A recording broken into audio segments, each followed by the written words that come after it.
This is Margurite Alice Key. She was born on December the 24th, 1897. She died on May the 24th, 1982 in Fort Worth, Texas. Her relatives were Keys, and Francis Scott Key, who wrote the Star-Spangled Banner, is a distant relative of Margurite. She married Herman Walter Hodges, and they had no kids. Here's a story about Margurite.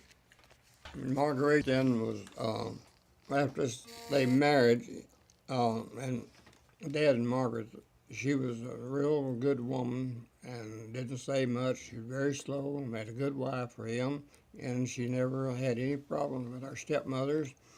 And she was just a quiet person and ideal for my father, which was kind of high-strung. And it made their marriage much better because she was a good woman and had a good, slow beat to her, so to speak.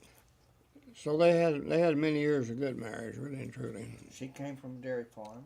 Yeah, Margaret lived with her aunt, Tisha, whatever her name was. And this Annie had this farm over there about 4 or 5 miles, and had a dairy and had people to help. She did a lot of milk and stuff she sold. And Margaret lived with her aunt because she was more or less orphan at early age. And that's where Dad met her, by hauling feed and stuff to the dairy for the Aunt Tina, they called her. And then after they married, why, of course, naturally, she left the dairy farm of her aunts. Her father was Arthur Wilkes Key, and her mother was Hilda. They had 3 kids, Edwin Key, Jim Key, and T. Louise Key. One of the sisters moved to California.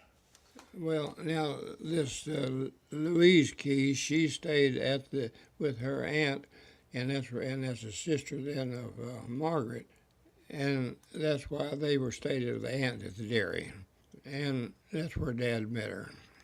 And then when Margaret left, then Louise stayed with their aunt, and she later married and left. So I don't know what happened to them.